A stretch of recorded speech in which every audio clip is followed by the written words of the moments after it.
झारखंड के लिए नव झारखंड निर्माण की आंदोलन की आवश्यकता क्यों है। यदि आज हम लोग झारखंड वासी आंदोलन नहीं करते हैं तो क्या होगा उनका भविष्य। इस विषय पर मैं आपको तर्क के साथ, मैंने बार बार कहा है कि मैं एक लीडर नहीं पहले एक फिलोसोफर हूं। मैं आप यहीं बैठकर आने वाले 20 साल 50 सालों का झारखंड का भविष्य बताने की चेष्टा करूंगा। तो सबसे पहला बात, आज झारखंड की स्थानीयता क्यों परिभाषित होनी चाहिए। आज अगर बात करें तो झारखंड राज्य, जिसमें आप अगर शहरों में चले जाएं तो शहरों में इस प्रकार का अतिक्रमण हुआ है कि आने वाले दिन वहां से लोग विधायक और सांसद नहीं चुन पाएंगे। उदाहरण के लिए रांची विधानसभा, धनबाद विधानसभा, जमशेदपुर की विधानसभाएं, तो जो झारखंड की विधानसभा में झारखंड के लोग नहीं पहुंच पाएंगे तो इसके लिए इनके लिए नीति नियम नहीं बनेंगे, तो निश्चय ही इनका नुकसान होगा। और मुझे लगता है झारखंड एकमात्र राज्य है जहां बाहरी लोग आसानी से आके संरक्षण प्राप्त कर लेते हैं। उसका मैं कुछ उदाहरण कागजी देना चाहूंगा जो शायद आपको भी लगेगा नहीं ये अन्याय हो रहा है।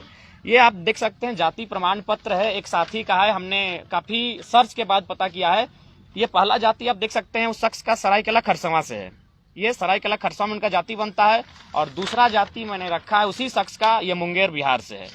तो मुझे लगता है भारत एक संवैधानिक देश है, एक व्यक्ति को एक ही जगह आरक्षण का प्रावधान है, यानी जाति आवासीय आप एक ही राज्य में बना सकते हैं, यह नियमतः यह संवैधानिक है। तो आप देख सकते हैं किस प्रकार धड़ल्ले से इस तरह लाखों उदाहरण मिलेंगे और हमारी टीम काम कर रही है। आज यकीन मानिए आपका वीडियो एक सेकंड भी कोई स्किप नहीं करेगा, क्योंकि आज ज्वलंत मुद्दों पर बात कर रहा हूं कि किस प्रकार झारखंड की क्षति हो रही है। तो ये देखिए, जाति एक व्यक्ति 2 राज्यों से बनाता है, 2 राज्यों में आरक्षण का दावा करता है। तो ये चीजें क्या होगा, आने वाले दिन यहाँ के जो स्टूडेंट है उनका फ्यूचर के साथ खिलवाड़ होगा। वे अगर आज नियोजन से वंचित हो रहे तो इसका परिणाम यही है। और एक मैं बार बार बात करता हूँ वोटर आईडी, जिसको आप पिछले बार आपने कहा था कि आपके पास प्रूफ क्या है, आज प्रूफ के साथ आया हूँ। एक व्यक्ति है जो मेरे राज्य का नहीं है, इसका डिटेल्स आपको कुछ दिन बाद दे दूंगा। ये 7 जगह वोटर आईडी बना के बैठा है। हमारे झारखंड के लोग, भोले वाले लोग, अगर 2 जगह उनका वोटर आईडी बन जाता है तो पहले वे प्रयास करते एक जगह उसको रिजेक्ट किया जाए। हमारी बहन का जब शादी होता है तो सबसे पहले वो पहला काम करती है, अपने मायके में राशन कार्ड को रिजेक्ट करती है, अपने मायके में वोटर कार्ड को रिजेक्ट करती है, फिर ससुराल में नाम चढ़ाती है। लेकिन ये शख्स एकदम निडरता के साथ, एकदम साहस के साथ 7-7 जगह वोटर आईडी बना के बैठा है। ये अन्य राज्य का निवासी है। इस तरह नाम कंफर्म कैसे कर सकते हैं, जितना एड्रेस, नया नया एड्रेस, नया नया नाम। लेकिन काफी मेहनत के बाद हमारी टीम ने इसे खोज कर निकाला है। ऐसे लाखों उदाहरण मिलेंगे और भविष्य में जो हमारी टीम बनती जाएगी और इन विषय पर हम लोग बात करेंगे, क्योंकि दोहरी वोटर आईडी नहीं चलेगी। एक देश, एक विधान, एक वोटर आईडी। इसलिए मैंने कहा कि आज मैं यहाँ बैठकर झारखंड का भविष्य क्या होगा उस पर बात करने जा रहा हूँ। 7-7 वोटर आईडी। अब देख सकते हैं, थोड़ा सा नियोजन की बात कर ले कि आज नियोजन नीति आवश्यक क्यों है। नियोजन नीति आज झारखंड के लिए अति आवश्यक है। नियोजन इसलिए आवश्यक है क्योंकि हम सभी इंसान हैं, हम सभी को जरूरत होती है, हमारे लाइफ में आवश्यकता होती है और आवश्यकताओं की पूर्ति कहीं ना कहीं धन करता है। लेकिन यदि हमारे पास नियोजन नहीं भी होगा, नौकरी नहीं भी होगी, तो हमें कहीं ना कहीं से धन चाहिए अपनी जरूरत को पूरा करने के लिए, खाने के लिए, पीने के लिए, पहनने के लिए। तब क्या होगा, हमें पैसे चाहिए। पैसे आएंगे नौकरी से, नौकरी तो है नहीं क्योंकि सरकार किसी और को बांट रही है। ऐसे में क्या होगा, हमें अपनी जमीन बेचनी होगी और सरकार और बाहर से आए लोग यही चाहते हैं कि अपनी जमीन बेचें। नियोजन नीति इसलिए आवश्यक है। ये आपका पेपर कटिंग है, ये मामला है आपका हजारीबाग का कुमारी दीप प्रेरणा का मामला है। कुमारी दीप प्रेरणा झारखंड की बहन है, वो BC 1 में आती है, जेपीएससी का एग्जाम वो क्लियर करती है, इंटरव्यू क्लियर करती है और लगभग इंटरव्यू में अब उसका वैकेंसी क्लियर था कि ये जेपीएससी का इम्तिहान पास करने के बाद इसको नौकरी मिल ही जाना था, क्योंकि BC 1 से सीट था और BC 1 से कैंडिडेट थी। लेकिन इसी बीच क्या होता है, एक पटना की महिला को या पटना की लड़की को BC 2, उसने फॉर्म भरा BC 2 से, एग्जाम लिखा BC 2 से और इंटरव्यू में वो BC 1 बन जाती है। इस प्रकार का अन्याय, इस प्रकार की धांधलेबाजी यहाँ झारखंड में झारखंड के छात्र छात्राओं को छलने का काम किया जा रहा है। और दुर्भाग्य की बात है, ये तो आश्चर्य आपको तब लगेगा, एक जेपीएससी को लगभग जगन्नाथ महतो के लेटर पैड से लिखा गया है कि भाई गलत हो रहा है, मथुरा महतो के लेटर पैड से लिखा गया है, बाबूलाल मरांडी के लेटर पैड से लिखा गया है, जयप्रकाश भाई पटेल के लेटर पैड से लिखा गया है, अमित यादव के लेटर पैड से लिखा गया है। 5-5, 6-6 विधायक लिखते हैं जेपीएससी को कि आप गलत कर रहे हैं, जिसका राइट है आप उसे देने का काम करें, लेकिन अभी तक कोई सुनवाई नहीं। तो आप समझ सकते हैं एक आम व्यक्ति के साथ क्या प्रभाव होता होगा। 5-5, 6-6 विधायक, जिनमें कुछ लोग मंत्री रह चुके हैं, मुख्यमंत्री पूर्व में रह चुके हैं, वर्तमान में शिक्षा मंत्री हैं, उनके बातों की कोई सुनवाई नहीं हो रही। इतना बड़ा सिंडिकेट, बाहरी लोगों का सिंडिकेट इस तरह यहाँ हावी है, तो एक आम आदमी को क्या इंसाफ मिलेगा इस सिस्टम से। तो ये बहुत बड़ा सोचने का विषय है कि आज झारखंड की ज्वलंत मुद्दाएं आने वाले फ्यूचर में ऐसा भी देखने को मिलेगा कि धीरे धीरे झारखंड की जो स्थानीयता है, झारखंड की जो परंपराएं हैं, वो धीरे धीरे खत्म हो जाएंगी। आज झारखंड अनुसूची 5 में आता है, लेकिन अंदरूनी आंकड़े कहते हैं कि झारखंड में प्रत्येक वर्ष 36,000 आबादी आके यहाँ शिफ्ट हो जा रही है। 36,000 आबादी आती है, वो वोटर आईडी बना लेती है, वो राशन कार्ड बना लेती है, तो निश्चय एक दिन अनुसूची 5 को भी डिस्टर्ब करेगी, क्योंकि आबादी नहीं रहेगी अनुसूची 5 वालों की। अनुसूची 5 यानी आदिवासी संस्कृति, उनकी आबादी ऑटोमेटिकली डिस्टर्ब करने का पूरा साजिश चल रहा है। आप अगर आंकड़ों को उठाकर देखें तो आजाद भारत के समय, जब भारत आजाद हुआ, 30% आदिवासियों की संख्या थी, आज 7 की 8% बचे हैं। झारखंड में उनकी आबादी लगभग 52% थी, आज 25-26 में आ चुके हैं। तो जो बाहरी राज्य से आ रहे हैं 36,000 के आंकड़े, जो अंदरूनी आंकड़े रिपोर्ट बता रही है, निश्चय ही यहाँ की आबादी को भी एक दिन प्रभावित करेगी। जब यहाँ की आबादी को प्रभावित करेगी तो अनुसूची 5 को ही प्रभावित करेगी। दूसरी बात, अगर हम झारखंड की एक बड़ी आबादी को बंगाल भेजते हैं, उड़ीसा या बिहार भेजते हैं, क्या वे उड़िया बंगाली बिहारी गिने जाएंगे? नहीं गिने जाएंगे। तो ठीक उसी प्रकार एक बड़ी आबादी जो हमारे यहाँ आती है, वो यहाँ की स्थानीयता कैसे तय करती है? यहाँ वोटर आईडी बनना, यहाँ राशन कार्ड बनना, यहाँ के नियोजन में नौकरियां लेना, ये कहीं ना कहीं अन्यायपूर्ण है। जो लोग संविधान की बात करते हैं उन्हें भी मैं बार बार जिक्र करता था, ILP, इनर लाइन परमिट। आप देख सकते हैं पूर्वोत्तर राज्यों में इनर लाइन परमिट सिस्टम है। वहां आपको जाके बताना पड़ेगा कि हम कितने दिनों तक यहाँ रहेंगे। ये अरुणाचल प्रदेश, हमारे झारखंड के साथी का है, वह जब अरुणाचल प्रदेश गया हुआ था, उसे वहां के तंत्र ने पूछा कि आप कितने दिन रहेंगे, उसने बताया, आपका देखिए उसका जाने का टाइम था 7वां महीना, रिटर्निंग टाइम था 8वां महीना। तो ठीक उसी प्रकार यदि झारखंड को सुरक्षित रखना है, यदि झारखंड की परंपरा, झारखंड के लोगों को सुरक्षित रखना है, तो इनर लाइन परमिट के तहत यहाँ भी कुछ कानून ऐसे बनाने होंगे जो झारखंड को सुरक्षित रख सके। अन्यथा झारखंड आने वाले दिनों में औपनिवेश गुलाम रहेगा, यह तय है। जिस प्रकार अंग्रेज यहाँ से सोना लूट के ले जाते थे, ठीक उसी प्रकार आज यहाँ से कोयला, यूरेनियम लूट के चले जा रहे हैं। पुस्तकें अब थोड़ा सा मैं बात करना चाहूंगा, क्योंकि मैंने स्पष्ट कहा कि आज मैं कोई हवाई बात नहीं करूंगा, एक फिलोसोफर की तरह बात करूंगा, सारे आंकड़ों के साथ बात करूंगा। झारखंड में यूरेनियम आप सभी जानते हैं, शायद पूरे एशिया में सबसे ज्यादा यूरेनियम की उत्पादन जादूगोड़ा से होता है। लेकिन चंद मुट्ठी भर लोग लाभ कमाने के लिए, क्योंकि मैं बार बार कहता हूं कि अब बात खनन की भी होगी कि खनन को भी आप अमर्यादित, अमानवीय तरीके से यहाँ खनन नहीं कर सकते हैं। और ये सुप्रीम कोर्ट, हाई कोर्ट लगातार सरकार को कहती है कि इस पर आप देखें, जांच करें, लेकिन सरकार को तो लाखों रुपए पैसे आते हैं, सरकार के बैठे पक्ष विपक्ष सबको, उनको कोई मतलब नहीं है। ये रिपोर्ट कहती है कि यूरेनियम जहां प्राप्त किया जा रहा है जादूगोड़ा, उस 7 गांव का सर्वे है जहां 47% महिलाओं में यौन की इच्छा ही नहीं है। भाई, इसमें यौन की इच्छा नहीं होगी तो विवाह की इच्छा नहीं होगी, विवाह की इच्छा नहीं होगी तो फिर वंश बढ़ेगा कैसे, सृष्टि का निर्माण कैसे होगा? 47% महिलाएं, 7 गांव का रिपोर्ट है, उनमें यौन इच्छा ही नहीं है। वे यौन इच्छा ही नहीं, यानी शादी की इच्छा ही नहीं उनकी। इस प्रकार उनका शरीर ढल चुका है यूरेनियम के रेडिएशन से। यूरेनियम रेडिएशन का वही रेडिएशन जो कभी हिरोशिमा, नागासाकी में, जापान में बम फूटा था, आज भी लोग अंधे, लंगड़े, लूल्हे पैदा हो रहे हैं। 30% महिलाएं गर्भधारण नहीं कर पाती है। तो इसलिए आज आवश्यकता है सरकार को नहीं, पूरे देश को सोचने की, आंदोलन की क्यों जरूरत है। आप मुझसे घृणा कर सकते हैं, मुझे ट्रोल कर सकते हैं, मेरे मुद्दों को, मेरे विचारों को, मेरे थॉट्स को ट्रोल नहीं कर सकते हैं। तो इसलिए आज बहुत अति आवश्यकता है, आज सोचने की आवश्यकता है कि झारखंड जो खनिज संपदा का क्षेत्र है, जहां खनन लाखों की संख्या में, अरबों करोड़ की संख्या में होती है, वहां इस तरह अमानवीय व्यवहार क्यों? आप चंद मुट्ठी भर, आप कहते हैं 9 लोगों के पास देश की सारी संपत्ति, क्यों नहीं होगी? बाकी लोगों को, किसान, मजदूर, कामगार, आदिवासी, मूलवासी को आप तो जानवर से भी बदतर मानते हैं। नहीं तो ये रिपोर्ट ऐसा नहीं कहते हैं। उनमें कोई शारीरिक क्षमता का विकास ही नहीं हो रहा है, उनमें बच्चे पैदा हो रहे हैं अपंग। तो इसलिए आज ये आंदोलन अति आवश्यक है। बार बार मीडिया बंधुओं का यही प्रश्न रहा है कि आंदोलन की आवश्यकता क्यों है। तो आंदोलन की आज आवश्यकता इसीलिए है कि झारखंड को बचाना है, सब तरफ से बचाना है। उद्योगपतियों के नजर से, पूंजीपति कॉर्पोरेट के नजर से भी बचाना है, और जो अन्य राज्यों के लोग धड़ल्ले से आके यहाँ निवास कर रहे हैं, निवास करने के साथ साथ यहाँ वोटर आईडी आसानी से बना रहे हैं, यहाँ राशन कार्ड, यहाँ के स्थानीय प्रमाण पत्र, जाति प्रमाण पत्र आसानी से आके बना रहे हैं, उनसे भी बचने की आवश्यकता है। क्योंकि भारत संवैधानिक देश है, सभी की अपनी अपनी राज्य है, अपनी अपनी मर्यादा है। यदि किसी को मेरे बात से ये लगता है कि हम बांटने का काम कर रहे हैं, तो मैं निवेदन करना चाहूंगा, ये सीमाएं खत्म कर दीजिए। ये भारत सिर्फ देश होगा, कोई राज्य नहीं होगा। राज्यों की सीमाएं खत्म कीजिए। कोई कहीं जाके रह सकता है, कोई कहीं बह सकता है, किसी नदी का पानी पिए, किसी पेड़ का फल खाए, हमें मतलब नहीं है। लेकिन यदि सीमा रहेगी, यदि रेड क्लिफ लाइन रहेगी, मैकमोहन लाइन रहेगी, डुरंड लाइन रहेगी, तो झारखंड बिहार, झारखंड बंगाल, झारखंड उड़िया के बीच भी लाइन रहेगी। इसको खींचना होगा, नहीं तो हमारा नुकसान हो रहा है, इतना बड़ा नुकसान हो रहा है कि आने वाली पीढ़ी उसका अनुमान नहीं कर सकती है। मैं आपको एक ज्वलंत उदाहरण देना चाहूंगा। NH-32 आप लोग भी सफर किए होंगे, रांची से धनबाद गए होंगे।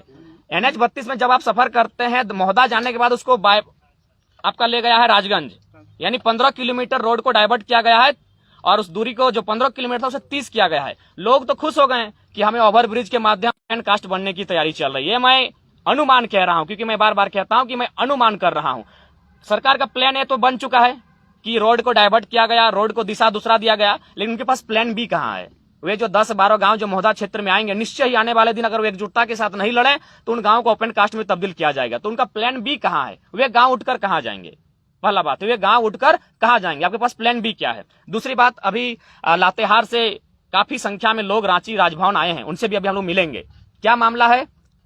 जो आपका फील्ड फायरिंग रेंज का मामला है, वहां 245 गांव विस्थापित होंगे। बताइए, 245 गांव बर्बाद करने के लिए आप फायरिंग रेंज की अगर स्थापना करते हैं तो ये किस प्रकार से मानवीय कह सकते हैं, किस प्रकार से आप संवैधानिक कह सकते हैं? तो उनका भी लड़ाई जो है वह जायज है, उसमें हम लोग समर्थन करते हैं और हम लोग वहां जाएंगे भी। तो इस तरह की बहुत सारे बातें अगर हम लोग एक एक करके बात करेंगे तो रात हो जाएगी, लेकिन झारखंड के मुद्दों का समाप्त नहीं होंगे। ओपन कास्ट चले जाए कोलियरी, वहां के जीएम स्पष्ट कहते हैं कि सिर्फ धनबाद के भौरा क्षेत्र में इतना कोयला मिला है जिससे हम पूरे धनबाद की भरपाई कर सकते हैं। लेकिन जिनका जो रैयत है आज भी केस कर रहे हैं, आज भी हड़ताल कर रहे हैं, आज भी थाना जा रहे हैं, लेकिन उनके साथ अभी भी इंसाफ नहीं मिल पाया है। इसलिए हमारी लड़ाई कितनी जरूरी है, आपके माध्यम से तमाम मीडिया बंधु आपको जोहार निहार करते हुए, आपको धन्यवाद देते हुए, आपके माध्यम से राज्य की 3.25 करोड़ जनता को यही संदेश हम देने के लिए आज आए हैं कि आज ये लड़ाई क्यों आवश्यक है, स्थानीय नीति क्यों जरूरी है, नियोजन नीति क्यों जरूरी है, उद्योग नीति क्यों जरूरी है। और अगर नहीं लड़ते हैं तो आप हमारा भविष्य क्या होगा ये स्पष्ट हो चुका है। हमारा भविष्य औपनिवेश से गुलाम की तरह होगा,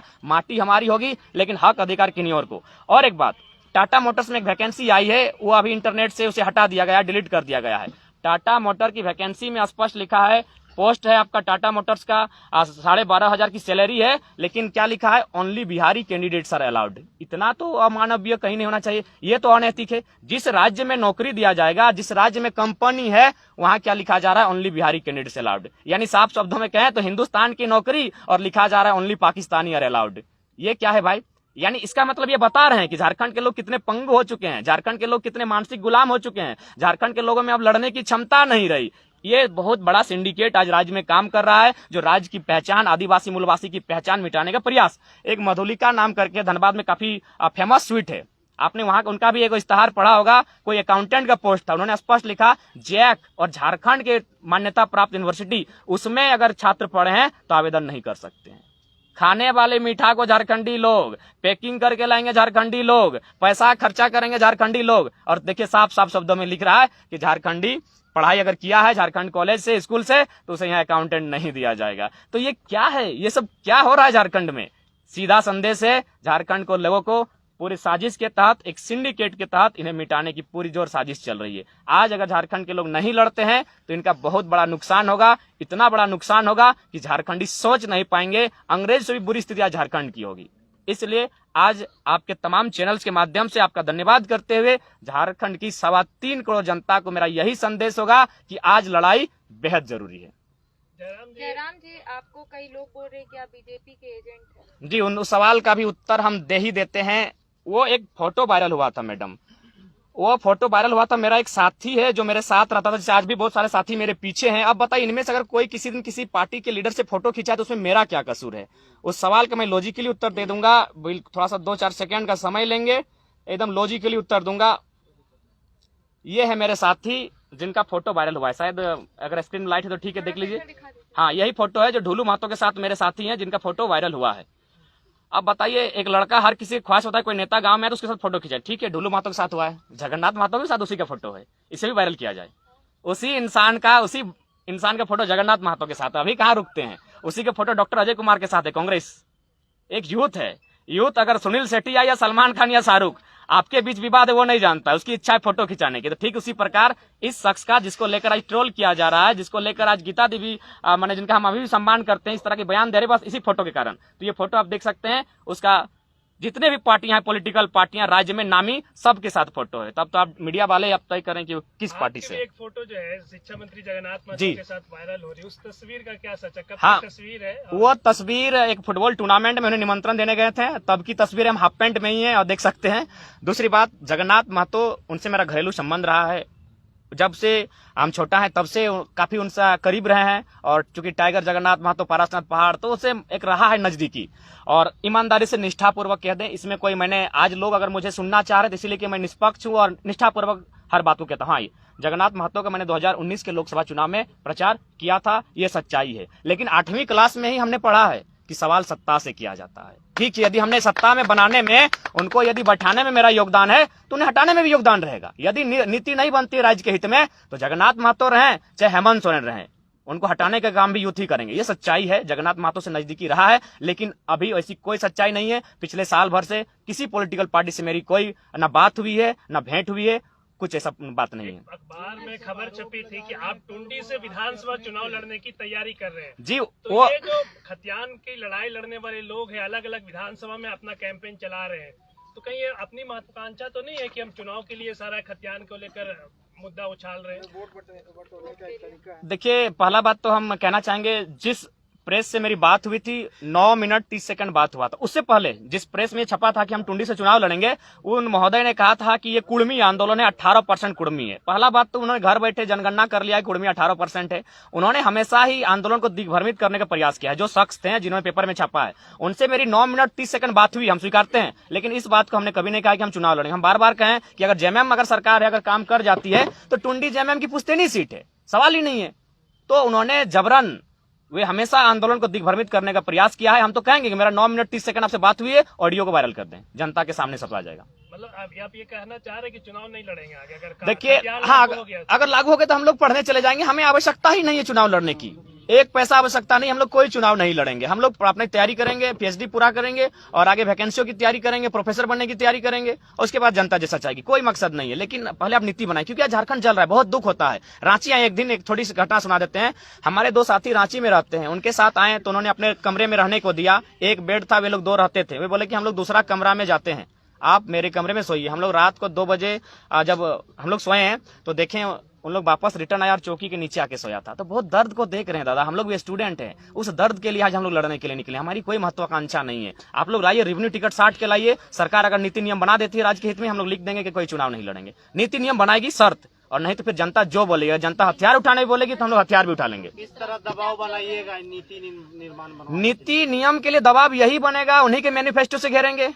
ये सारे आंकड़े राज्य, अब ये बातों को मैंने कहा, ये जब राज्य के तमाम यूथ जब इस बातों को कहेंगे, आईएलपी क्या है, नियोजन नीति में कहाँ घपला हो रहा है, 36,000 जो लोग आके यहाँ बस जा रहे हैं, उससे भारत मैंने हमारे झारखंड के भविष्य को क्या होगा, तो ये जब एक एक यूथ इस बात को समझेगा, खुद ब खुद दबाव बनेगा। आज भी तो सड़क पर आइएगा कि इसी तरह जागरूकता सिर्फ? नहीं, सड़क पे आ ही रहे हैं, सड़क पे आ ही रहे हैं। बस हम लोग ये गर्मी, चूंकि आखिर लड़ेंगे किसके लिए, यूथ के लिए, तो गर्मी में किसी को परेशान अभी होने की उतनी आवश्यकता नहीं है। गर्मी टलेगी, पंचायत चुनाव टलेगा और हम लोग आएंगे, क्योंकि आंदोलन लंबा जाएगा।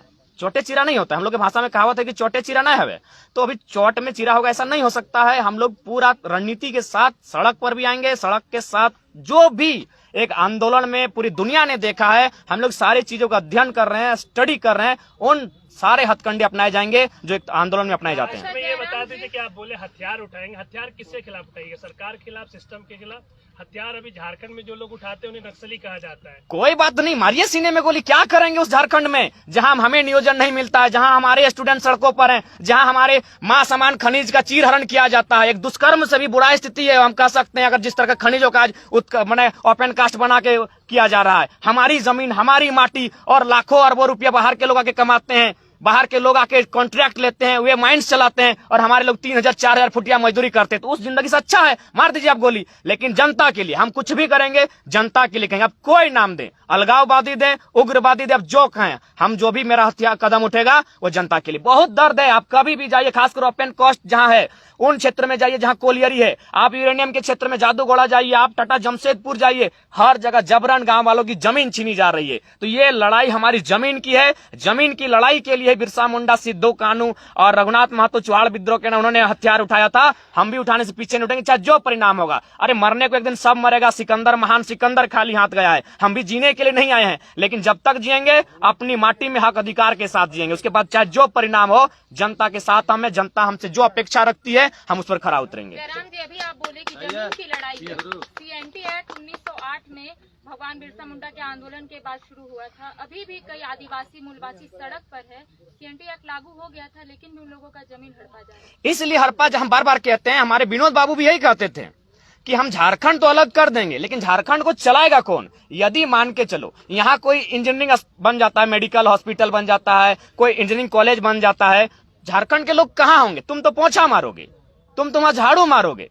क्यों? इसीलिए बार बार कहते हैं पढ़ना होगा। ये हमारे आज बहुत सारे लोग दिल्ली का उदाहरण देते हैं, क्या दिल्ली के तौर पे यहाँ परिवर्तन होगा? संभव नहीं है अभी, क्योंकि दिल्ली में एजुकेटेड लोग हैं, वे पढ़े लिखे लोग हैं, वे लॉजिकली बात करते हैं। झारखंड के लोग भावनाओं में बात करते हैं। अरे उतना तो छोड़िए, झारखंड के लोग एक माने ये यूथ है जिसका कभी कोई पॉलिटिकल संबंध है, उसे बर्दाश्त नहीं कर पा रहे हैं। अरे भाई हम मेरिट से आए हैं, इनको नेपोटिज्म बर्दाश्त है, भाई भतीजा बात बर्दाश्त है, लेकिन एक टैलेंट से पढ़ा लिखा लड़का अगर आगे आ रहा है उसे ये बर्दाश्त नहीं कर पा रहे। तो झारखंड एक अलग परिप्रेक्ष्य में खड़ा होता है, यहाँ समय लगेगा बिल्कुल। सीएनटी में आने के बावजूद भी आदिवासी की जमीन धड़ल्ले से छीनी जा रही है, लूटी जा रही है। तो इसीलिए तो हम कहते हैं सरकार से हम पहला निवेदन यही करेंगे। आप कहते हैं ना आदिवासी मूलवासी, पहला शब्द आपका आदिवासी है, आदिवासी का ही विकास करें। अब बंद करें जादूगोड़ा की विरंडम के, बंद करें, क्योंकि वहां महिलाएं इस प्रकार की स्थिति में बहुत शर्मनाक स्थिति। अब बंद करें उन खननों को जिससे मानव को नुकसान हो रहा है। आप कीजिए पहला विकास आदिवासी का ही कीजिए। आज आदिवासी सबसे ज्वलंत मुद्दों में है, उसके बाद आप मूलवासी को ध्यान दीजिए। अब विकास किसी का करे तो यहाँ कोई विकास नहीं हो रहा है, यहाँ केवल पद, प्रतिष्ठा,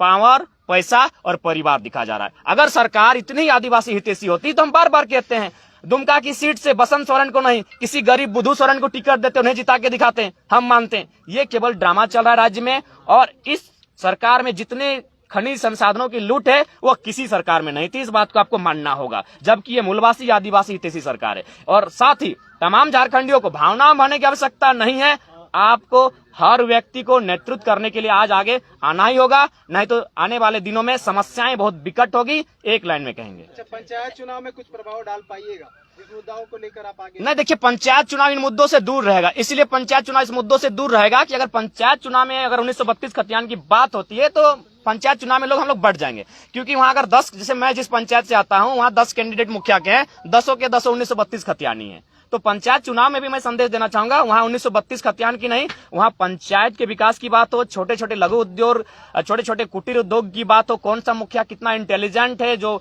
नए आइडिया लेकर आता है, वहां शिक्षा, स्वास्थ्य, इन सब चीजों की बात हो, ग्राम सभा को मजबूती कैसे मिले, इन सब मुद्दों पर पंचायत चुनाव लड़ा जाए। वहां 32 की बात नहीं होनी चाहिए। विकास मुंडा है, आप ही के आंदोलन से जुड़े रहे हैं, वो चुनाव लड़ रहे हैं। नहीं, देखिए ऐसा बात नहीं, चुनाव लड़े हैं। विकास महतो। अच्छा, विकास महतो जी, ठीक है, उसके लिए कोई बात नहीं, इससे पहले भी लड़ते हैं। अगर ये आंदोलन नहीं भी होता तो विकास दल लड़ने वाले थे, और वैसे भी मुखिया संघ के प्रदेश अध्यक्ष रह चुके हैं, तो उसके लिए कोई आपत्ति नहीं। अगर कोई लड़ते हैं तो लड़ने दीजिए, लेकिन मैंने पहले कहा है कि मैं तभी चुनाव हो या कोई भी चीज आंदोलन हो, पार्टिसिपेट मेरा तभी होगा जब जनता चाहेगी। और फिलहाल जनता ने मुझे लगभग सैकड़ों लोगों ने फोन करके कहा है कि नोनो तोरा चुनाव ना लड़े को, तो हम नहीं लड़ेंगे। आपको नहीं लगता है कि आप लोग का जो आंदोलन है उसमें जनता का खिंचाव आप लोग की ओर रहा है, तो उसका जो है फायदा इस तरह के लोग लेने का प्रयास करेंगे? कोशिश तो करेंगे, लेकिन जनता समझदार हो चुकी है। जनता जानती है कि मुद्दों के साथ कौन है और मुद्दों के साथ कौन है। अब जनता जानती है, क्योंकि अब 21 साल बाद जो आंदोलन, बृहद आंदोलन खड़ा हुआ है, इस आंदोलन को अगर किसी भी प्रकार से नुकसान हुआ तो अब 21 नहीं, अब 41 साल लगेंगे फिर खड़ा होने में। तो इसलिए अब जनता जान चुकी है उन्हें क्या नुकसान हो रहा है। छोटा छोटा बच्चे जान चुके हैं कि क्या नुकसान हो रहा है झारखंड में स्थानीय नीति, नियोजन नीति नहीं बनने के कारण। इसलिए इस बार कोई डिस्टर्बेंस नहीं होगा। हमारी लड़ाई धीरे धीरे, हम लोग खरगोश बन के एकाएक नहीं भागेंगे, कछुए की तरह आगे बढ़ेंगे, लेकिन मंजिल तक, फिनिशिंग पॉइंट तक हम लोग पहुंचेंगे। खत्म कर दे। हाँ, बहुत लंबा हो गया।